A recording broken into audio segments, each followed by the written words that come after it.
Japón durante 251 años se había cerrado al mundo, pero en 1854, con la firma del Tratado de Kanagawa, forzados por las potencias europeas y en especial por Estados Unidos, su exilio voluntario de las relaciones internacionales tocaría su fin. El aperturismo trajo consigo el fin del feudalismo y avances económicos, militares y tecnológicos que colocarían a la nación del sol naciente a la vanguardia del mundo, convirtiéndose, junto con los Estados Unidos, en una de las grandes potencias no europeas. Eran tiempos de cambios de Japón. Lo conocemos como la era Meiji. ¿Y tú? ¿Dónde estabas entonces? ¿Dónde estabas en la época Meiji?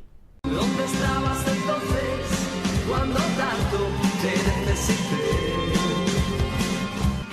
Me siento hoy como un halcón llamado a las filas de la insurrección.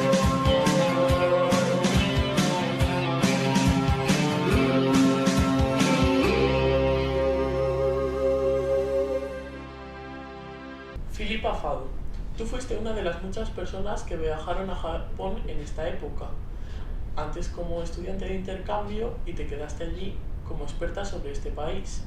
Tú que has vivido el antes y el después, ¿crees que ha cambiado tanto como nos enseñan?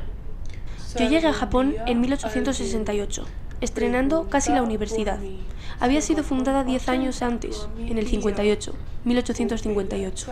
Esto es como 600 años de retraso frente a España. Sí, bueno, pero los japoneses enseguida se ponen las pilas, pero en todos los aspectos. A mi llegada no había visto un solo tren en la isla, y de hecho, hasta el 1872 no se construyó la primera vía de tren entre Tokio y Yokohama. En 1892, el gobierno aprueba una ley en la que financia la construcción de 33 líneas de ferrocarril y un año después se construye la primera locomotora en Japón, la clase 860.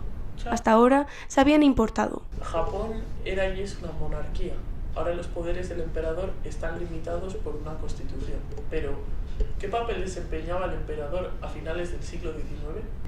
El emperador, en la práctica, ostentaba el poder religioso y espiritual, mientras que otro hombre, un caudillo militar, su nombre exacto es Shogun, tenía en sus manos el poder militar y político. Esta situación es análoga a la del Sacro Imperio Germánico en la Edad Media, cambiando al emperador nipón por el papa y al shogun por el emperador alemán.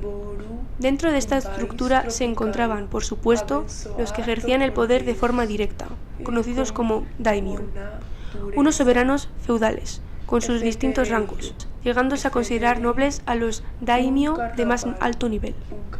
Philippa, muchas gracias por venir a charlar con nosotros.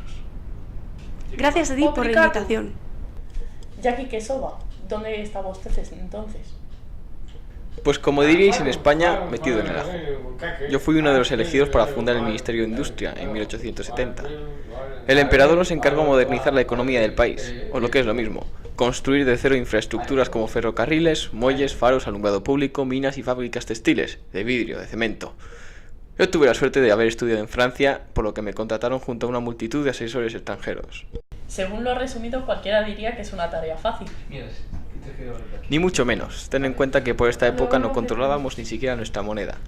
No instauramos el yen hasta 1871, teníamos que convertir un país feudal a todos los efectos en un occidental.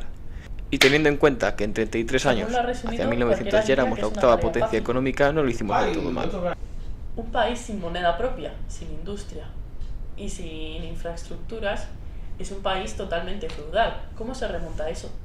Con el Ministerio de Industria, invitando asesores extranjeros, construyendo tecnópolis, unas ciudades enfocadas en la investigación y en la industria de alta tecnología, trabajando duro, al fin y al cabo, trabajando duro y de forma productiva. ¿Su valoración es pues positiva? Esa pregunta solo tiene una respuesta. Nosotros heredamos una nación sin civilizar y la convertimos en una de las más poderosas del mundo. Por lo que positiva, sin duda. Wasabi, historiadora reconocida, licenciada en la Universidad de Osaka. ¿Estás de acuerdo con sus palabras? Lógicamente, no al 100%. La historia no es buena o mala. Tiene muchos matices e intentar definirla con un solo adjetivo suele llevar al error. Que tras la revolución Meiji, el emperador asumió unos poderes absolutos. Hay mucha historia que contar todavía. ¿Y tú? ¿Podrías ayudarnos a contarla? Por supuesto, Y luego aquí me digo yo tenéis. el resto. Pues cuéntanos, ¿qué vino después de la reforma de la economía? La reforma del ejército, haciéndolo más centralizado al estilo del de Francia, quien fue también el país que los entrenó. Una reforma del sistema educativo siguiendo. Esto...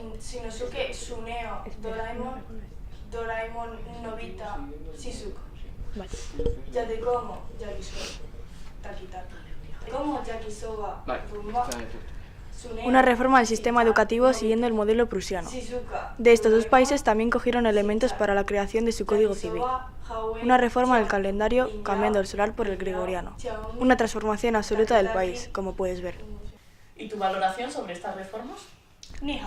Desde un punto de vista histórico, no cabe duda de que propiciaron el expansionismo de principios del siglo XX. La invasión de Corea, Formosa, su participación en la Primera Guerra Mundial, el ataque de Pearl Harbor y los intentos por invadir los territorios asiáticos bajo dominio europeo.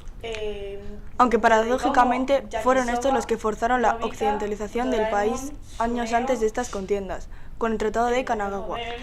La prosperidad económica también fomentó la creación de zaibatsus, grupos de empresas presentes en todos los sectores económicos, controlando así la economía y sujetando al poder político a su voluntad. No hay que olvidar que los estadounidenses tenían la sospecha de que estos grupos habían sido los que habían fomentado el militarismo nipón. Sin duda tu análisis ha sido el contrario que el de nuestro anterior invitado. Hay que tener las dos caras de la moneda. Y hasta aquí el programa de hoy. Nos despedimos desde el Japón del siglo XX.